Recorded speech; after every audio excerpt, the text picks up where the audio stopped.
Bismillahirrahmanirrahim. Assalamualaikum warahmatullahi wabarakatuh. Alhamdulillah wassalatu wassalamu ala Rasulillah wa ala alihi wa sahbihi wa sallama tasliman katsira, amma ba'd. Puji dan syukur senantiasa kita panjatkan kehadirat Allah Jalla wa Ala yang telah berfirman, wa in ta'uddu ni'matallahi la tuhsuha innal insana lazalumun kafar. Dan kalaulah kalian ingin menghitung-hitung akan nikmat Allah Jalla wa Ala atas kalian, la tuhsuha, niscaya kalian tidak akan mampu menghitungnya. Innal insana lazalumun kafar, sesungguhnya manusia itu pelaku kezaliman dan kekufuran. Alhamdulillah, berkat nikmat kesehatan dan kesempatan serta hidayah taufik dari Allah Jalla wa Ala, sama-sama kita telah melaksanakan ibadah salat subuh berjamaah yang kita memohon kepada Allah, Rabbana taqabbal minna innaka antas sami'ul alim.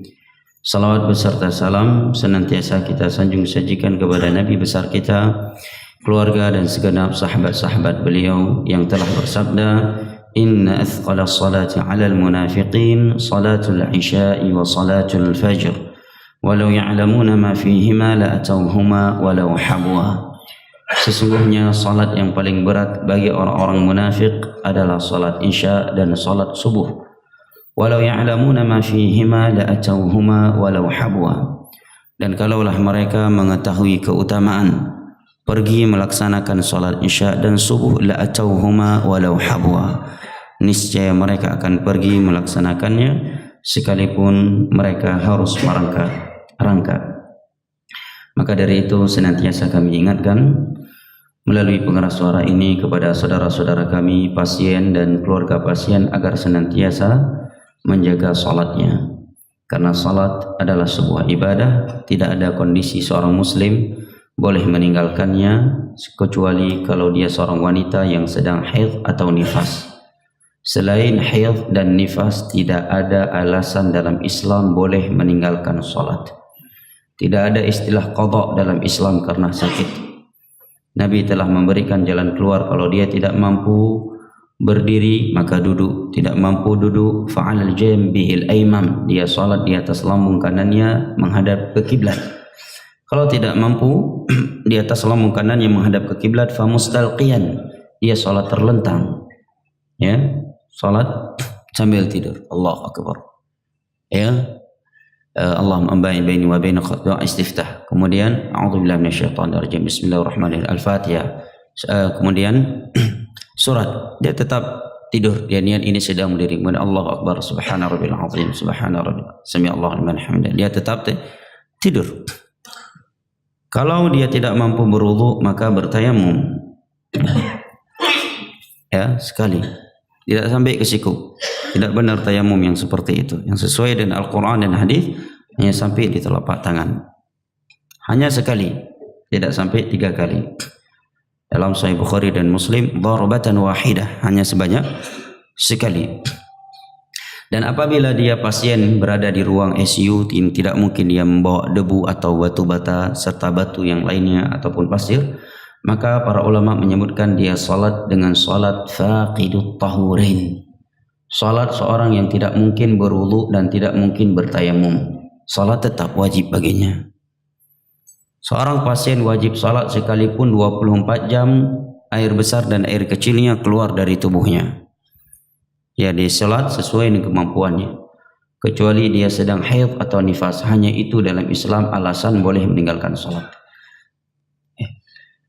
Dan Al-Imam Ibnu Qayyim menyatakan dalam kitabnya As-Salah, di muqaddimah kitabnya tersebut, menyebutkan bahwa seluruh ulama Islam sepakat bahwa dosa meninggalkan salat lebih besar daripada dosa zina, daripada dosa membunuh, dari dosa judi, dari dosa merampok, dari dosa makan riba.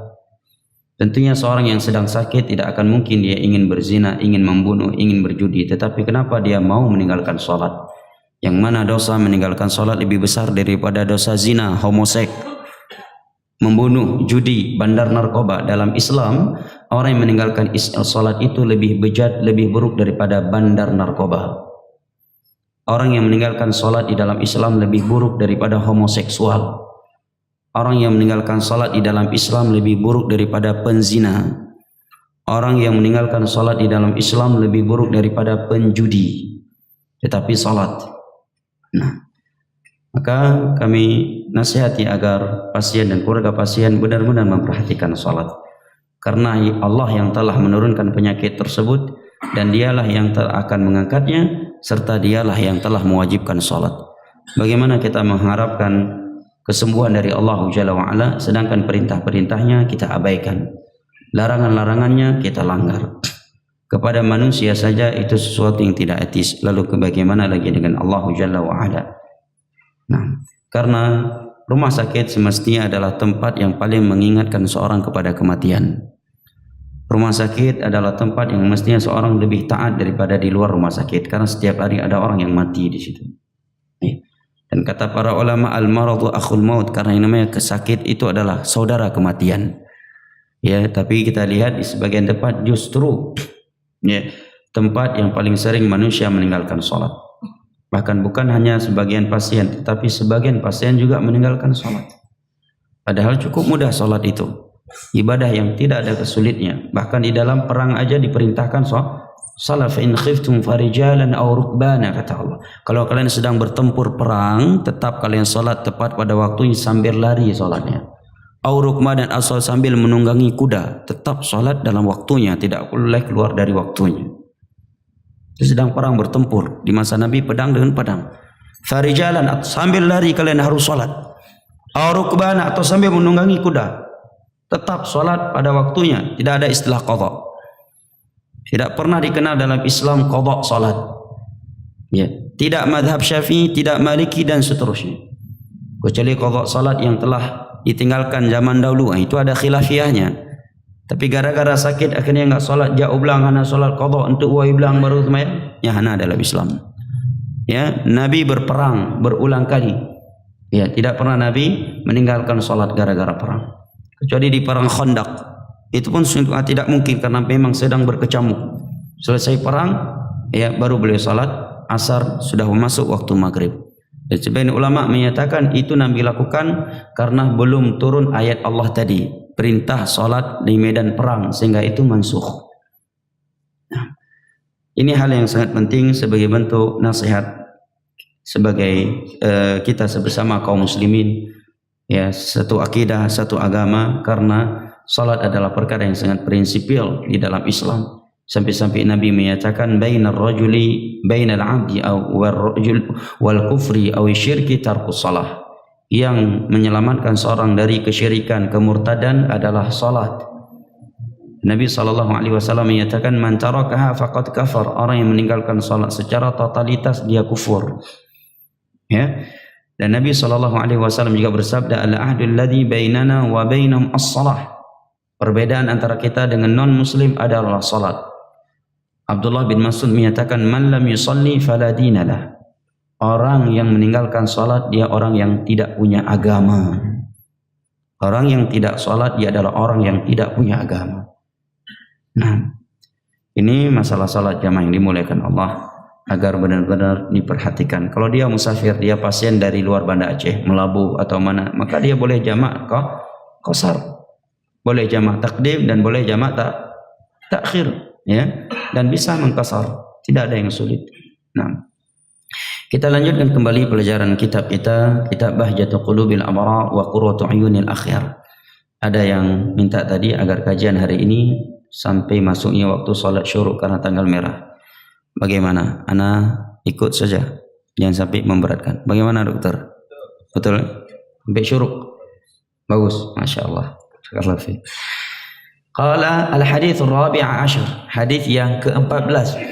As-sa'yu fil khair bainan nas, tentang anjuran mengusahakan kebaikan, berusaha melakukan kebaikan di antara manusia. An Abi Musa radhiyallahu anhu. Abu Musa, sahabat Nabi yang bernama Abdullah bin Qais. Beliau salah satu sahabat Nabi yang sudah divonis masuk syurga sebelum saat beliau dan Nabi masih hidup. Nabi menyatakan Abdullah bin Qais fil jannah. Abdullah bin Qais berada di dalam syurga dan beliau berasal dari kota Yaman. Tepatnya daerah Tihamah. Kalau sekarang lebih dikenal dengan sebutan Hudaidah, perbatasan Yaman dengan Mekah. Ya, sumber ikan di Yaman adalah Hudaidah. Abu Musa Al-Asy'ari radhiyallahu anhu. Anna Nabiy sallallahu alaihi wasallam kana idza atahu sa'ilun aw talibu hajatin qala ishfa'u faltu'jaru wa yaqdi Allahu ala lisani rasulih ma syaa. Bahwa Nabi sallallahu alaihi wasallam apabila ada seorang yang meminta atau menuntut suatu kebutuhan datang kepada beliau, maka beliau berkata kepada para sahabatnya, ishfa'u faltu'jaru. Ya, berilah syafaat sehingga kalian akan mendapatkan pahala dari Allah, dan Allah akan menetapkan atas lisan Rasulnya sesuatu yang ia kehendaki. Hadis riwayat Al-Imam Al-Bukhari dan Muslim. Kata Syekh Abdurrahman As-Sa'di dalam kitab beliau ini, setelah membawa hadis ini, kata beliau, "Hadzal hadis mutadhamminun li aslin kabirin wa fa'idatin 'azimatin wa huwa annahu yanbaghi lil 'abdi an yas'a fi umuri al-khairi sawa'un athmarat maqasidha wa nataijaha aw hasala ba'dha aw lam yatimu minha syai'." Hadis ini menerangkan kepada kita anjuran seyogyanya bagi seorang hamba untuk melakukan kebaikan dalam urusan di antara manusia, memberi menjadi perantara kebaikan, baik syafaatnya itu akan membuahkan hasil atau sebagiannya saja, atau bahkan sama sekali tidak memberikan hasilnya. Tetap dianjurkan agar dia memberi syafaat kepada orang lain. Maksud memberi syafaat menjadi perantara kebaikan. Dia tidak mampu membantu seseorang yang sedang membutuh bantuan tersebut, tetapi dia bisa menjadi perantaranya. Dia menemui orang lain yang bisa membantu orang tersebut. Ini sesuatu yang dianjurkan, syafaat, perantara kebaikan dalam urusan dunia tentunya. Syafaat terbagi menjadi dua. Yang pertama syafaat dalam masalah agama, dan syafaat dalam urusan dunia. Syafaat dalam urusan dunia, dia tetap terpuji dan mendapatkan pahala selama orang tersebut tidak melakukan hal-hal yang haram, dan di dalam hal yang tidak haram. Man yashfa' syafa'atan hasanatan yakun lahu kiflum minha. Barang siapa yang memberikan syafaat kebaikan, maka dia akan mendapatkan pahala dari itu. Suatu ketika datang seseorang meminta bantuan, butuh bantuan kepada Nabi SAW. Maka seorang sahabat pun berkata, "Wahai Rasulullah, saya tidak bisa membantu dia, tetapi saya bisa membawa dia kepada orang yang akan bisa membantu dia." Maksudnya kepada donatur. Maka dia pun membawa orang tersebut kepada donatur yang mampu membantu dia. Setelah itu Rasulullah SAW bersabda, "Ad-dal 'alal khairi kafa'ili." Orang yang menunjukkan kepada kebaikan pahalanya sama seperti orang yang melakukannya. Misalkan kita tidak mampu membantu seseorang, tapi kita tahu ada kawan kita bisa membantunya, dan ini orang memang suka membantu orang lain, senang dia dihubungi untuk membantu orang lain. Kita katakan, "Sahabatku, ada orang ini butuh bantuan, coba kamu bantu." Ini hal yang terpuji dalam Islam, karena meminta untuk orang lain bukan untuk pribadi dia, dan itu yang sering Rasulullah lakukan. Nabi SAW tidak pernah sungkan-sungkan meminta bantuan untuk orang lain, bukan untuk pribadinya. Tetapi bukanlah sifat Nabi dan seorang mukmin meminta-minta untuk pribadinya. Bahkan Nabi menyatakan, "Wala yazalur rajulu yas'al hatta ya'ti yaumal qiyamah wa laysa fi wajhi muz'atul lahm." Orang yang suka minta-minta mengemis kepada orang lain untuk pribadinya, maka pada hari kiamat dia menghadap kepada Allah tidak ada secuil daging pun di wajahnya. Dalam hadis yang lain Nabi menyatakan, "Illa an yas'ala sultanan aw fi amrin la budda min." Kecuali dia minta kepada pemerintah. Karena itu uang Baitul Mal, bukan uang pemerintah, itu uang rakyat. Ya. Aw fi amrin la budda min, atau dikarenakan kondisi yang sangat darurat. Meminta, yang masalah utang lain lagi. Itu enggak masuk ke dalam bab ini. Ya, utang bukan termasuk meminta-minta, karena dia akan membayarnya sesuai dengan nominal yang telah dia ambil. Nabi pernah berhutang kepada Yahudi, bahkan beliau meninggal, ya, masih ada hutang bersama Yahudi yang belum terbayar. Hutang dalam Islam tidak tercela. Yang tercela adalah bermudah-mudahan hutang dan bersulit-sulitan bayar hutang. Karena ada sebagian orang kalau berhutang, masya Allah, boboh mamplam ke ba urmodeo, boboh mamplang bela, pada baru pun itu mukoh ke ba. Bahasanya bahasa surga. Begitu kita mau tagih hutang, bahasanya bahasa neraka yang keluar. Dan Nabi bersabda, matlul ghani zulmun, melambat-lambat bayar hutang itu adalah kezaliman. Walaupun kita tahu ini sahabat dekat kita, dan kita tahu dia nggak akan marah, dan kita mampu, akhirnya kita tunda-tunda, Allah ngen akrab, hana ilake pilom. Waktu sudah jatuh, tempo sudah jatuh, dan kita mampu melambat-lambatnya karena itu teman dekat. Dengan alasan dia belum minta, matlul ghani zulmun, orang yang menunda-nunda bayar hutang dan dia sudah mampu, dia zalim. Ya, dan Allah berfirman, wa ma lidh-dhalimina min ansar, orang yang pelaku zalim di hari kiamat tidak ada yang mampu menolongnya. Al-zulmu zulumat yaumal qiyamah, orang yang melakukan kezaliman pada hari kiamat dia digelapkan oleh Allah Jalla wa Ala. Ini syafaat dalam urusan dunia. Dalam urusan agama, syafaat dalam masalah akhirat, untuk mendapatkan syafaat Nabi SAW, maka itu hanya boleh diminta kepada Allah, tidak boleh kepada Nabi. Oleh karenanya Allah berfirman, qul lillahi syafa'atu jami'a, semua syafaat milik Allah Subhanahu wa taala. Kita tahu bahwa anak yang berumur balik meninggal di bawah umur balik di hari kiamat akan memberi syafaat untuk orang tuanya, kan? Orang-orang soleh akan saling memberi syafaat bersama mereka.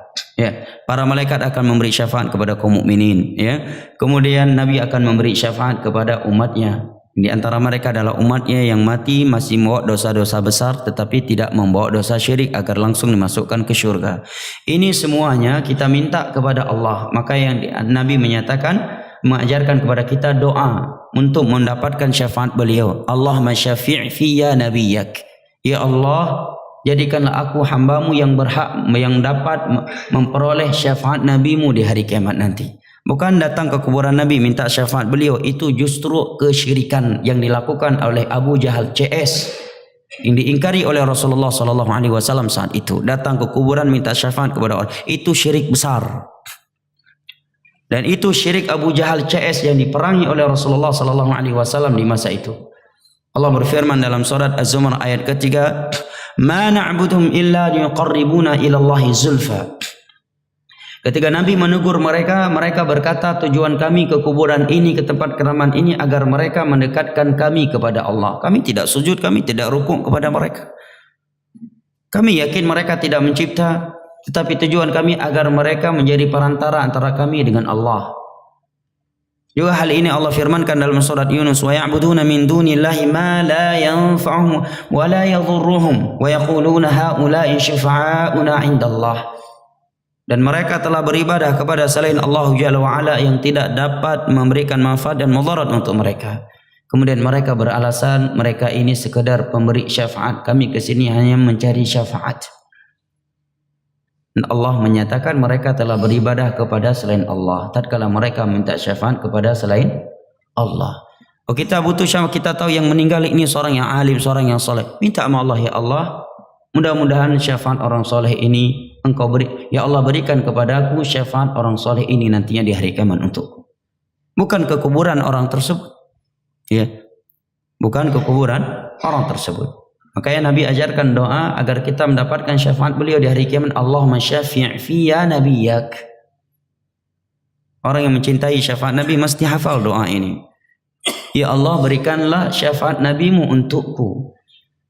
Meminta syafaat kepada selain Nabi, kepada selain Allah adalah bentuk kesyirikan. Karena syafaat adalah hak Allah Jalla wa Ala murni. Qul lillahi syafa'atu jami'a. Katakanlah syafaat itu hanya milik Allah Jalla wa Ala. Tidak boleh diminta untuk selain dari Allah Jalla wa Ala. Makanya Allah berfirman, wa kam min malakin fis samawati wal ardi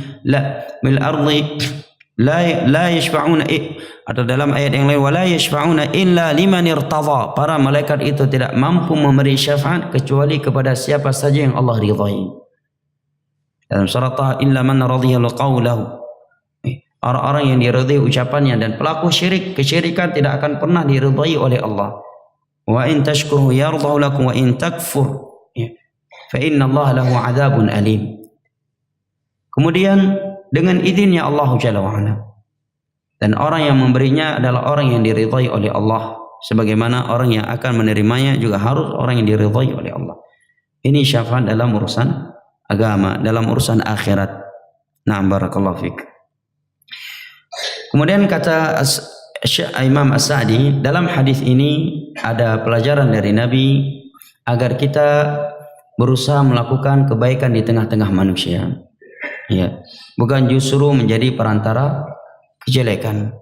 Ya, maka dari momen yang seperti ini sangat tepat kita saling mengingatkan antara satu sama yang lainnya terkait hari-hari pemilu ini, ya, pilpres ini, agar semua individu menjadi sumber kebaikan, ya, bukan menjadi sumber kejelekan.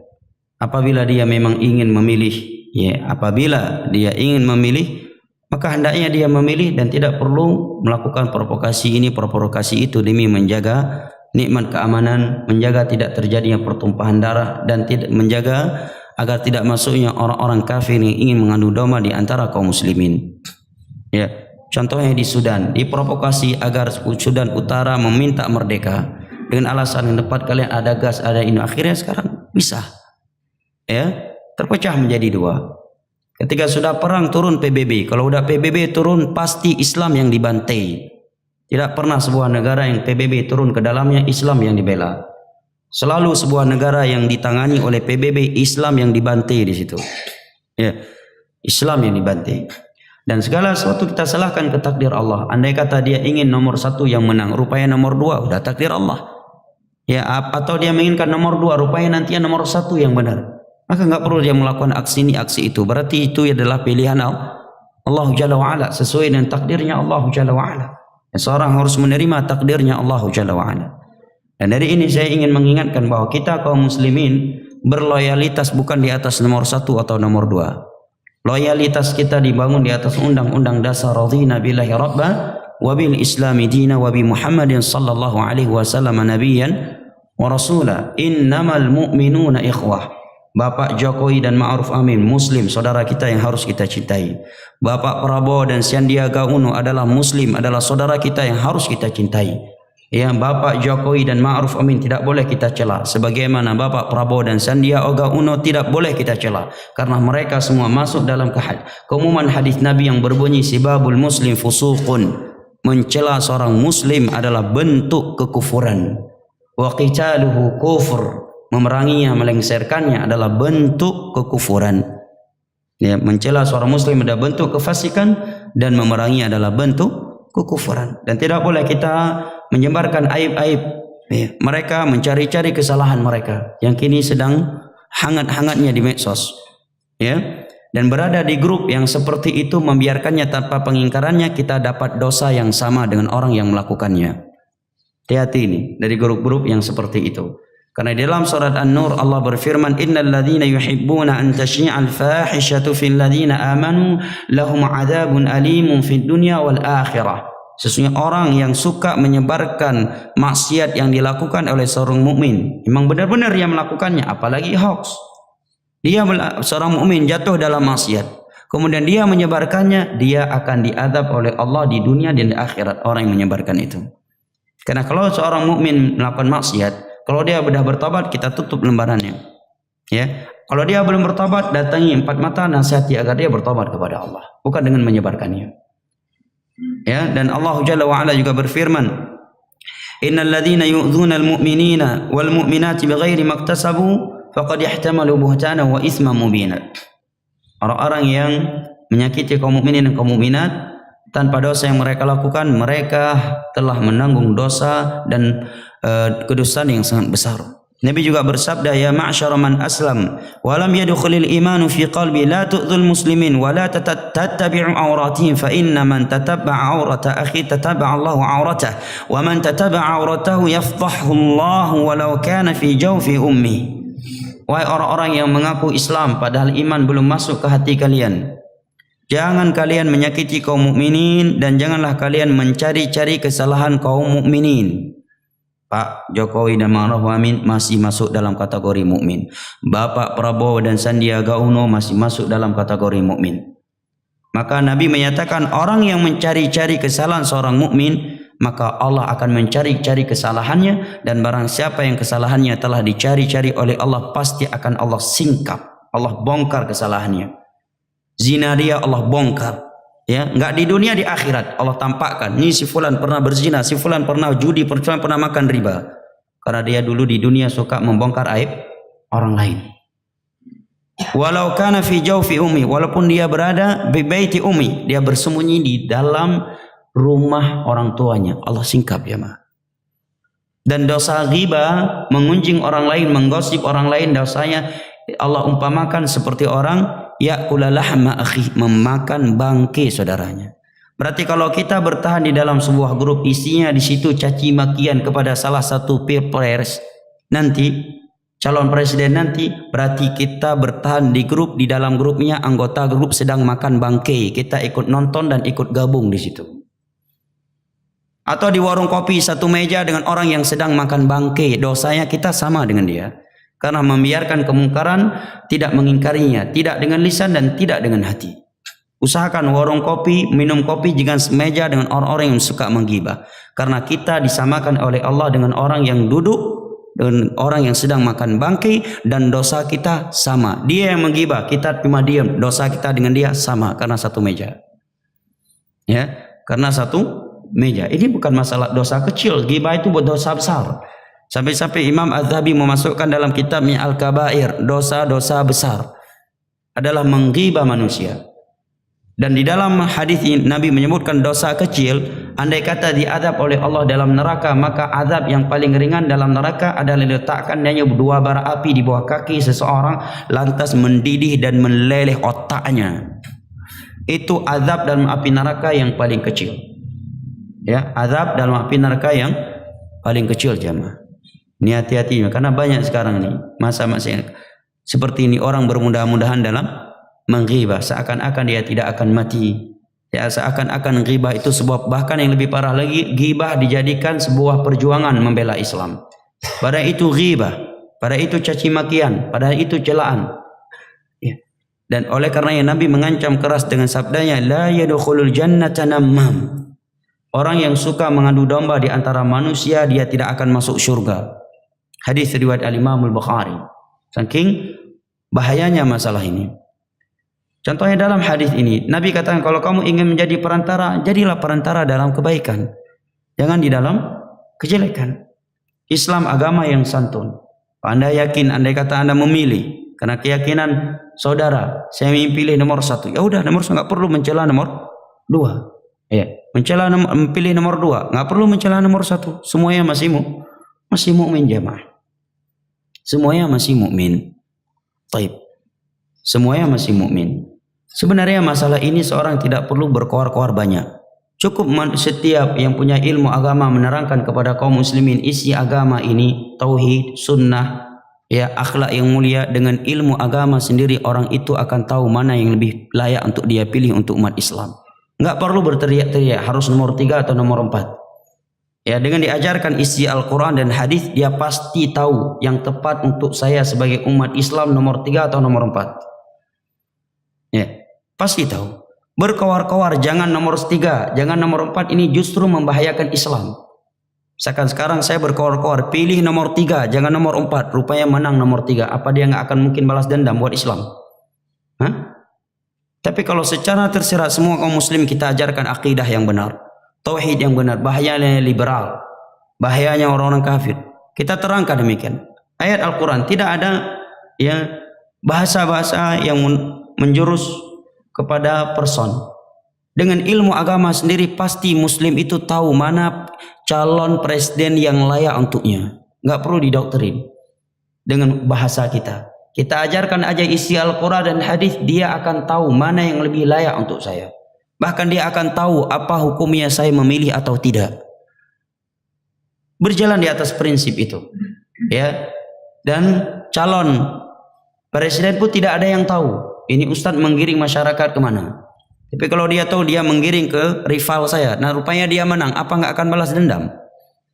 Bedakan presiden kecil matang orang sebagai balas dendam. Ya bukan? Itu pun isi je pilih yang pegat surat pusulih becut. Ya meruik ke si, pula itu meik presiden. Ya, makanya dalam Islam agama dianjurkan santun. Agama Islam ini agama yang santun. Nabi mengelarang kita mencela, mencaci maki, memprovokasi. La yadkhulul jannata nam, enggak akan masuk surga orang yang suka provokasi. Diajarkan aja isi Al-Quran dan hadis, pasti orang tahu saya harus milih atau tidak. Dia udah tahu. Ya, oh ada mafsadah, ada maslahat. Saya bagusnya memilih atau tidak memilih. Ya, sudah ada penjelasan ulama dalam hal itu. Boleh atau tidaknya. Kalau dia memilih, dia akan bisa melihat, saya akan pilih nomor 3 atau nomor 4. Si nomor 3 enggak tahu bahwa itu ustaz menyuruh orang lain pilih nomor 4, atau si nomor 4 pun enggak tahu bahwa ustaz tersebut menyuruh orang pilih nomor 3. Aman negara, nyaman. Tidak terjadi pertumpahan darah. Ya, tidak terjadi saling cela mencela. Sekarang kita dikotak-kotakkan. Ya, di Indonesia ini seakan-akan loyalitas Islam ini, prinsip Islam di atas nomor 1 atau nomor 2. Pada undang-undang dasar kita dalam berloyalitas, innamal mu'minuna ikhwah radhina billahi rabba wa bil islami dina wa bi Muhammadin sallallahu alaihi wasallam nabiyyan wa rasula.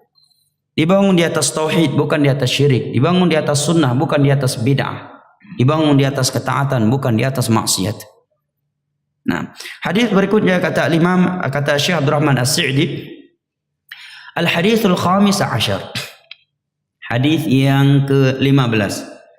Judulnya adalah Anzilun nasa manazilahum. Berikanlah kedudukan manusia itu, muliakanlah manusia itu, tempatkanlah manusia itu sesuai dengan kedudukan mereka. An Aisyah radhiyallahu anha anna Nabiy sallallahu alaihi wasallam qala anzilun nasa manazilahum. Dari Aisyah radhiyallahu anha. Aisyah, beliau diberi kunyah Ummul Mukminin, padahal beliau tidak punya anak. Dari ini para ulama menyatakan seorang boleh memberikan kunyah pada dirinya walaupun dia belum punya anak. Kunyah itu kalau laki-laki Abu, ya Abu fulan, kalau wanita ummu. Jadi kunyah itu tidak mesti dia harus ulama besar. Ya, harus seorang ustaz, pak kiai, semua muslim. Bahkan salah satu sunnah dianjurkan orang itu punya kunyah. Sampai-sampai Al-Imam Ibnu Abi Syaibah dalam musannafnya memberi judul bab anjuran menggunakan kunyah dalam Islam. Hampir seluruh para sahabat Nabi punya kunyah. Nabi kunyahnya siapa? Abul Qasim. Abul Qasim, kunyah Nabi kita sallallahu alaihi wasallam.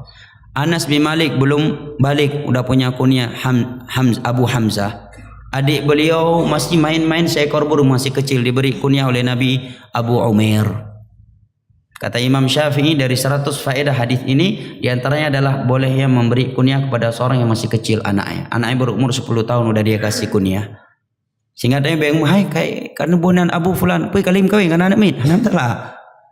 Walaupun masih kecil. Aisyah Ummul Mukminin, dah belum punya anak. Nabi meminang Aisyah umur berapa? 6 tahun. 3 tahun sebelum hijrah. Setelah itu 3 tahun setelah itu Nabi membangun rumah tangganya. Berarti umur 9 tahun saat itu Aisyah. Ya mungkin kita bisa dikatakan karena perbedaan wanita masa itu dengan zaman sekarang sungguh beda ya. Sampai-sampai disebutkan dalam biografi Imam Syafi'i, nenek beliau berumur 21 tahun. Nenek beliau berumur 21 tahun. Berarti neneknya menikah umur berapa kira-kira? Umur 9. Umur 10 lahir ibunya Imam Syafi'i. Ya kan? Kemudian ketika ibunya Imam Syafi'i berumur 9 atau 10 menikah, di umur beliau 10 tahun lahirnya Imam Syafi'i. Imam Syafi'i masih bayi, neneknya udah 21 tahun. Baru 21 tahun. Sangat mungkin cepat menikah di masa itu. Ya, karena generasi di masa itu bukan generasi micin. Beda zaman ni kan. Anak main 25 tahun bukan ada masalah. 25 tahun, ya ada peng deh. Ya peng, teleponnya peng saja, peng saja. Nak main lah banyak. Umur kali peluru tu matang peng bahaya, matang peng mama. Ya, gok kai belum motor ke ya, kai belum rumah ke ya, ji matang peng. Ya, yang baik dayu but, yang baik dayu jauh belang. Yang naik depan peng, ya, sampai dah semua orang peng. Sebagai anak muda. Kerja enggak bisa, agama tidak, dunia enggak. Yang nge-show sana, nge-show sini. Ya, waktu yang habis itu hal yang sia-sia. Coba lihat Aisyah zaman dahulu, ya. Bahkan disebutkan Abdullah bin Umar minta izin kepada Nabi ikut perang di umur masih 14 tahun. Sebagian para sahabat menjadi komandan perang di perang Badar umurnya 20 tahun. Ali bin Abi Thalib. Ali bin Abi Thalib di perang Khaybar diangkat menjadi danru dan pemegang bendera, umurnya masih belasan tahun. Ya, masih belasan tahun. Usama bin Zaid juga umurnya 20 tahun, diangkat sebagai komandan perang yang dipimpin oleh Usama bin Zaid. Abu Bakar yang dipimpin, Umar yang dipimpin. Ya, ini mereka para sahabat Nabi karena mereka generasi Al-Qur'an, bukan generasi micin. Aisyah radhiyallahu anha, Nabi meninggal umur beliau baru 17 tahun. Dan beliau adalah wanita yang paling berilmu. Seluruh istri Nabi yang paling afdal adalah Aisyah radhiyallahu anha dari sisi ilmunya. Tapi dari sisi membela Islam dengan hartanya, maka beliau dikalahkan oleh Khadijah. Ya, beliau dikalahkan oleh Khadijah. Sampai-sampai para ulama membahas dalam pembahasan ilmu hadis mana lebih afdal, Khadijah dan Aisyah. Sebagian ulama menyatakan Aisyah lebih afdal secara mutlak karena Nabi menyatakan inna fadla Aisyah ala nisa ka fadli sarin ala sa'iri ta'am. Keutamaan Aisyah atas seluruh wanita yang lain seperti sarid makanan yang paling istimewa bagi orang Arab. Sebagian ulama menyatakan Khadijah lebih afdal. Buktinya Khadijah sudah meninggal, Nabi selalu menyatakan Khadijah, menyebut Aisyah, menyebut Khadijah. Sampai-sampai terkadang beliau menyembelih kambing dan membagi-bagikannya kepada teman-teman istrinya almarhumah. Karena beliau sudah meninggal. Sampai-sampai Aisyah cemberut dan menyatakan kepada Rasulullah, ka'allam yakun fid dunya illa Khadijah. Wahai Rasulullah, seakan-akan hidupnya hanali urinang selain Khadijah. Bunyi Aisyah, cemberut. Dan itu lumrah yang harus diterima oleh orang yang poligami. Baik, ya. Sebagian ulama merinci, kalau dari sisi ilmu Aisyah lebih afdal. Karena sekian hadis Nabi datangnya dari beliau. Tetapi dari sisi membela Islam dengan harta, maka Khadijah lebih afdal. Karena Khadijah adalah wanita yang pertama kali masuk Islam. Dan Nabi mampu berdakwah di awal Islam, di antara sebabnya adalah hartanya Khadijah. Beliau hamburkan seluruh hartanya di jalan dakwah Nabi SAW. Di saat manusia waktu itu rata-rata masih miskin. Ya, para sahabat rata-rata miskin dan hanya satu orang seperti Abu Bakar yang kaya selain Khadijah. Namun begitu beliau meninggal, Nabi SAW meninggal, Aisyah menjadi sumber fatwa. 17 tahun menjadi ulama jamaah. Bagaimana berkahnya dan betapa banyak pahala ayah beliau Abu Bakar punya anak seperti ini. 17 tahun. Dan kalau dididik bisa jamaah. Banyak alhamdulillah wanita-wanita umur di bawah 20 tahun hafiz 30 juz Al-Quran. Udah bisa bahasa Arab, bisa baca kitab Arab gundul. Kalau dididik, ya. Tapi lihat sebagian anak kaum sebelum dididik, umur 30 tahun, rumah tangganya belum mampu dia urus. Dia udah nikah, nggak tahu dia harus seperti apa tingkah laku akhlak seorang wanita muslimah untuk suaminya, mengurus anak yang nggak tahu. Bahkan bu matang anak masa alam. Bedakan masalah agama. Sebagai urindang law iyo. Ya, yang naik tipe boh makeup ngamboh lipstiknya ini tipe. Ya, cara Al-Quran nggak bisa baca Al-Quran, sholat nggak tahu, haji nggak tahu, bagaimana umrah, bagaimana mengurus rumah tangga. Aisyah radhiyallahu anha menyatakan bahwa Nabi SAW pernah bersabda, tempatkan manusia sesuai dengan kedudukan mereka. Tetapi yang rajih hadis ini kata para ulama, secara sanadnya putus. Karena di dalamnya ada seorang rawi yang bernama Maimun. Maimun tidak bertemu dengan Aisyah. Ini disebut dengan mursalul khafi. Terputus sanadnya, munqati'. Hadisnya dhaif secara sanadnya. Tetapi makna hadis ini benar, sahih. Karena didukung oleh keumuman ayat dan keumuman hadis yang lainnya. Dan yang sahih adalah ucapan Aisyah. Kalau ucapan Aisyah maka sanadnya bersambung. Tatkala ada orang miskin datang ke beliau, ya, meminta sesuatu maka hanya diberikan oleh beliau beberapa butir kurma. Begitu datang tamu berikutnya orang yang kaya, beliau memberikan jamuan yang lebih dari itu. Yang pertama tadi protes. Kenapa ketika saya datang jamuannya biasa-biasa saja, pas yang kedua jamuannya lebih? Maka Aisyah menyatakan hakadza umirna an nunazzilan nasa manazilahum. Seperti ini kami diperintahkan untuk memuliakan seorang, menempati seorang sesuai dengan kedudukannya. Makanya Syekh Muhammad bin Shalih Al-Utsaimin ketika mensyarah hadis Nabi sallallahu alaihi wasallam nomor 15 dalam Al-Arba'in hadis Bukhari Muslim dari Abu Hurairah radhiyallahu an, yaitu hadis Nabi yang berbunyi, "Man kana yu'minu billahi wal yaumil akhir falyukrim dhaifah." Barang siapa yang beriman kepada Allah dan hari akhir, hendaknya dia memuliakan tamunya. Kaedahnya kata beliau, kita dikatakan telah memuliakan tamu tatkala tamu itu merasa telah dimuliakan. Maka ini berbeda dengan kondisi tamu kita. Ada orang mungkin dengan beberapa butir kurma dia merasa telah dimuliakan. Ada orang dia belum merasa dimuliakan sebagai tamu kecuali kita telah memotong seekor kambing. Jelas ya? Misalkan datang ke rumah kita seorang tamu pejabat negara atau tokoh masyarakat. Datang bupati ke rumah. Yang tapi bu putih ngemboh kentang. Waduh, ini kira-kira dia merasa dimuliakan enggak? Enggak kan? Enggak. Maka kita belum dikatakan memuliakan tamu. Tapi ada orang dia datang kita hanya nasi ya kurga dikira ya tobo mano mata sapi, dia sudah merasa dimuliakan. Maka kita telah melaksanakan hadis ini. Ini fikih jamaah.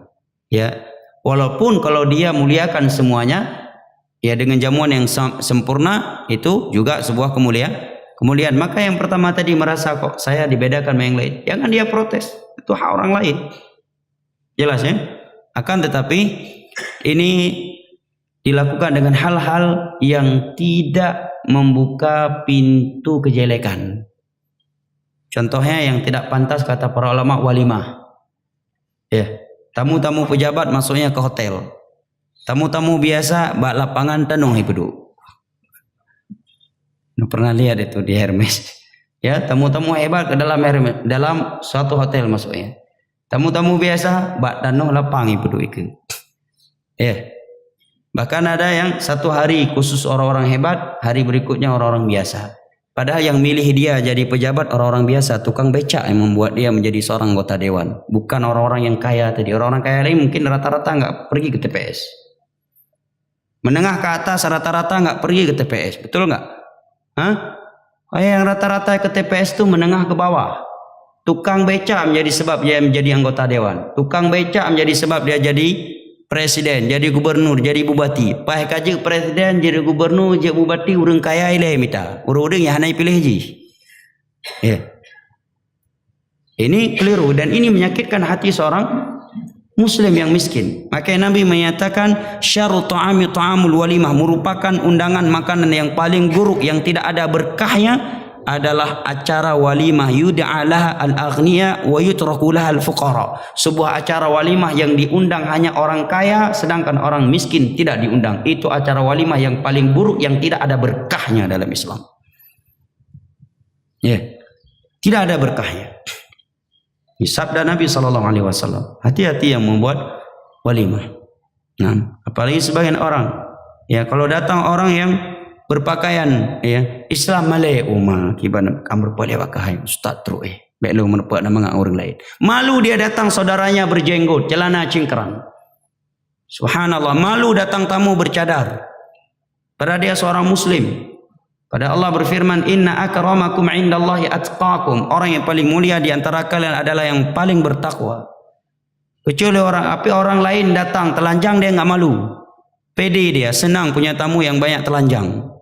Ya, kenapa demikian? Karena itulah bahasa Nabi untuk wanita-wanita yang berpakaian seperti itu. Nabi menyatakan kasiyatun ariyat. Nanti setelah aku meninggal akan ada wanita-wanita yang berpakaian tapi hakikatnya mereka telanjang. Karena ketat membentukkan tubuhnya. Bangga dia banyak tamu seperti itu. Ya, apalagi datang tamu naik mobil-mobil besar, Masya Allah, mobil-mobil mewah. Ya, dengan pakaian-pakaian dunianya, senang dari dalam keluar menyambut tamunya. Begitu datang tamu pakai cadar, berjenggot, celana cingkrang, uli koi pelung, ija ba'na imerpa. Ya, subhanallah. Padahal Allah berfirman, "Inna akramakum 'indallahi atqakum." Orang yang paling mulia di sisi Allah adalah orang yang paling bertakwa. Bahkan Nabi bersabda, "Innama tunsaruna wa turzaquna bi du'afaikum bi salatihim wa du'ai wa ikhlasihim." Kalian itu ditolong dan dibantu oleh Allah karena kalian memperhatikan saudara-saudara kalian yang miskin. Karena ikhlasnya mereka di dalam membantu kalian, karena ikhlasnya mereka di dalam mendoakan kalian, dan karena salat mereka.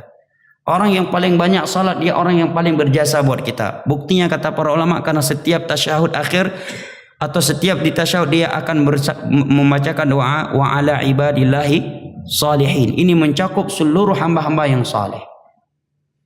Orang yang paling banyak salat, orang yang paling banyak berdoa untuk orang lain. Kata Nabi, kalian dibantu dan diberikan rezeki oleh Allah karena orang-orang miskin di antara kalian. Karena salat mereka, karena keikhlasan mereka, dan karena doa mereka. Sekarang pertanyaan jemaah, ada orang teman, dia sering bantu kita, kasih uang dalam sebulan 1 juta, 2 juta, 3 juta. Tapi jarang mendoakan kita. Ada tetangga kita miskin, kita enggak hana tabu arti lidahnya misalkan. Kita menganggap dia enggak punya nilai di sisi kita. Padahal kita enggak tahu. Dia di sepertiga akhir malam, dia baru mendoakan kita. Ya Allah, pertemukan saya kembali tetangga saya ini di dalam syurgamu. Di dalam sujudnya dia mendoakan kita. Mana lebih berjasa jemaah, pejabat tadi atau dia? Lebih berjasa ini doa. Orang tadi hanya sekedar dunia yang dia berikan. Sedangkan dia mendoakan kita dalam sujudnya. Dia mendoakan kita di dalam salatnya. Makanya Nabi menyatakan innama tunsaruna wa turzaquna bi dhu'afaikum. Kalian dibantu dan diberi rezeki oleh Allah karena orang-orang yang lemah di antara kalian. Karena keikhlasan mereka, salat mereka, wa du'aihim, dan karena doa mereka. Nah, wallahu taala alam bisawab. Saya kira telah masuk waktu syuruk. Maka sampai di sini, lebih dan kurangnya saya mohon maaf. Wabillahi taufiq wal hidayah. Wa sallallahu ala nabiyina Muhammad wa ala alihi wa sahbihi wasallam. Wa akhiru da'wana anil hamdulillahi rabbil alamin. Wassalamualaikum warahmatullahi wabarakatuh.